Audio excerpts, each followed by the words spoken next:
छठ महापर्व के दौरान इस तरह की खबर केंद्र सरकार से या यूनियन कैबिनेट से आना, जिस तरह से यूनियन मिनिस्टर अश्विनी वैष्णव ने बताया, तो ये स्वाभाविक है कि इसे एक तरह से, ये स्वाभाविक है कि विपक्षी पार्टियां सवाल उठाएंगी। लेकिन केंद्रीय खुशखबरी है, मोदी कैबिनेट ने 8वें वेतन आयोग की शर्तों को मंजूरी दे दी है। अब कमीशन बनेगा और वो अपनी सिफारिशें गठन की तारीख से 18 महीने के अंदर देगा। इसके बाद 1 जनवरी 2026 से नया वेतनमान लागू हो सकता है। हालांकि पुराने ट्रेंड को देखते हुए सिफारिशों को पूरी तरह लागू करने में 2028 तक का इंतजार भी करना पड़ सकता है, यानी कि कर्मचारियोों को 17-18 महीने का एरियर एक मुश्त या फिर किश्तों में मिलेगा। इससे 50 लाख कर्मचारियों को 69 लाख पेंशनर्स को फायदा होगा। सरकार ने जनवरी 2025 में भी इस कमीशन के गठन का ऐलान किया था। तो आपको बता दें कि आज नरेंद्र मोदी कैबिनेट की बैठक हुई और इस बैठक में 2 बड़े फैसले जिस पर की मुहर लगाई गई, जिसमें सब्सिडी की बात की गई। खाद पर 38,000 करोड़ के सब्सिडी का जिक्र किया गया। इसके साथ साथ एक और महत्वपूर्ण खबर है कि 50 लाख केंद्रीय कर्मचारियों को अब फायदा हो सकता है और उनका वेतनमान जो है वो बढ़ सकता है, क्योंकि लंबे समय से कर्मचारियों की ये मांग की जा रही थी। इसलिए सरकार ने जनवरी 2025 में जो वादा किया था उसे देखते हुए 8वें वेतन आयोग का गठन भी कर दिया गया है। लेकिन ये निर्णायक तौर पर ज़मीन पर कब आएगा, इसके लिए इंतज़ार करना पड़ सकता है। 18 महीने के आसपास का समय रखा गया है।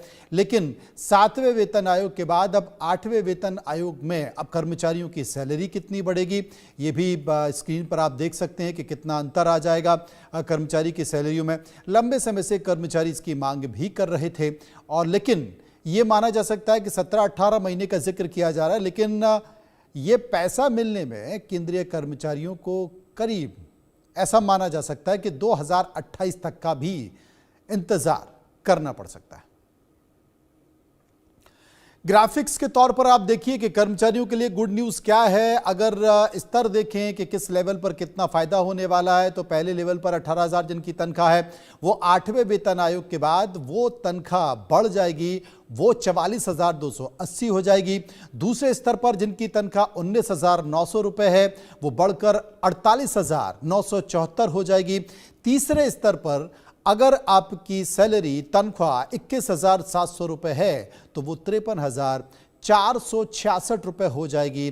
चौथे स्तर पर अगर आपकी तनख्वाह जो 7वें वेतन आयोग की जो सैलरी सिफारिशें 25,500 रुपये है तो वो 8वें वेतन आयोग के तहत 62,850 रुपये हो जाएगी।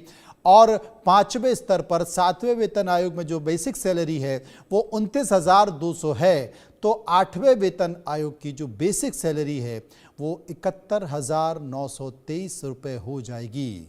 और इसका इंतज़ार लंबे समय से केंद्रीय कर्मचारियों को था।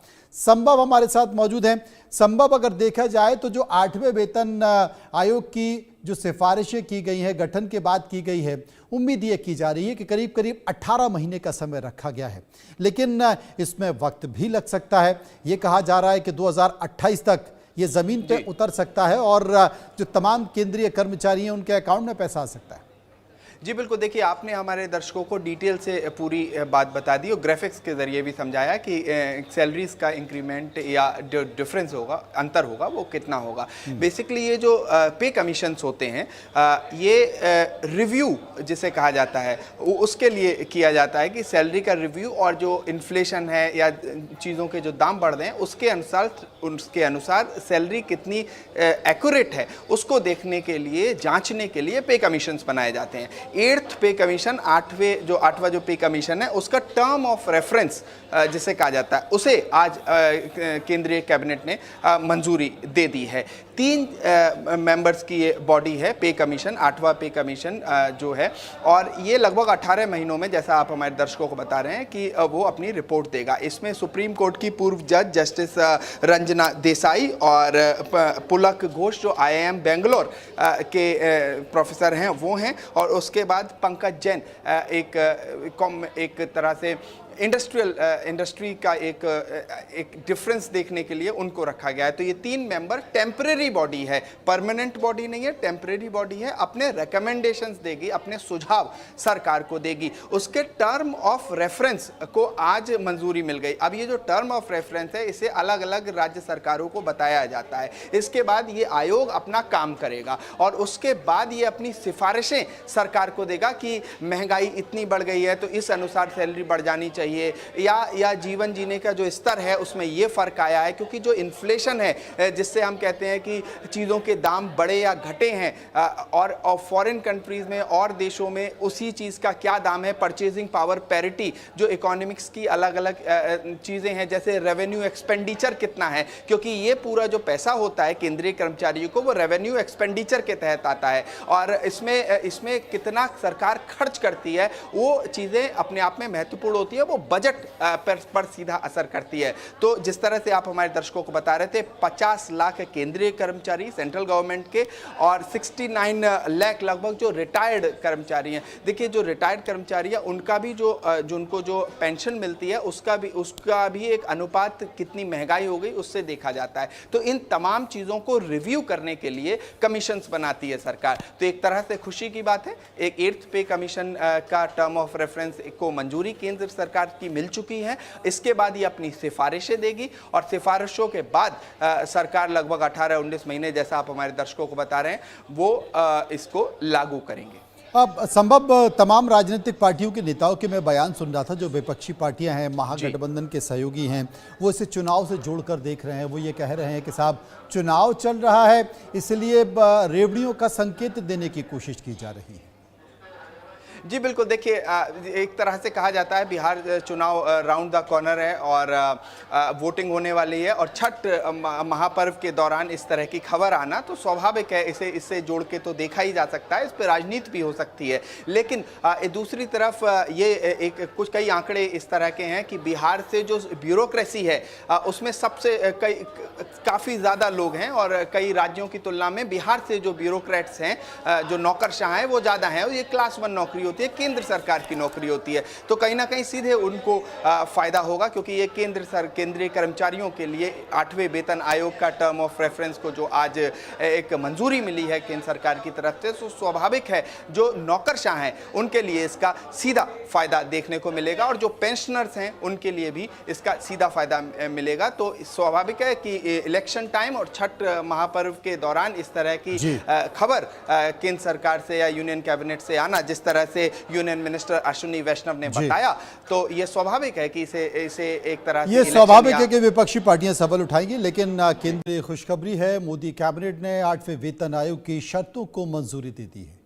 अब कमीशन बनेगा और वो अपनी सिफारिशें गठन की तारीख से 18 महीने के अंदर देगा। इसके बाद 1 जनवरी 2026 से नया वेतनमान लागू हो सकता है। हालांकि पुराने ट्रेंड को देखते हुए सिफारिशों को पूरी तरह लागू करने में 2028 तक का इंतजार भी करना पड़ सकता है, यानी कि कर्मचारियों को 17-18 महीने का एरियर एक मुश्त या फिर किश्तों में मिलेगा। इससे 50 लाख कर्मचारियों को 69 लाख पेंशनर्स को फायदा होगा। सरकार ने जनवरी 2025 में भी इस कमीशन के गठन का ऐलान किया था। तो आपको बता दें कि आज नरेंद्र मोदी कैबिनेट की बैठक हुई और इस बैठक में 2 बड़े फैसले जिस पर की मुहर लगाई गई, जिसमें सब्सिडी की बात की गई। खाद पर 38,000 करोड़ के सब्सिडी का जिक्र किया गया। इसके साथ साथ एक और महत्वपूर्ण खबर है कि 50 लाख केंद्रीय कर्मचारियों को अब फायदा हो सकता है और उनका वेतनमान जो है वो बढ़ सकता है, क्योंकि लंबे समय से कर्मचारियों की ये मांग की जा रही थी।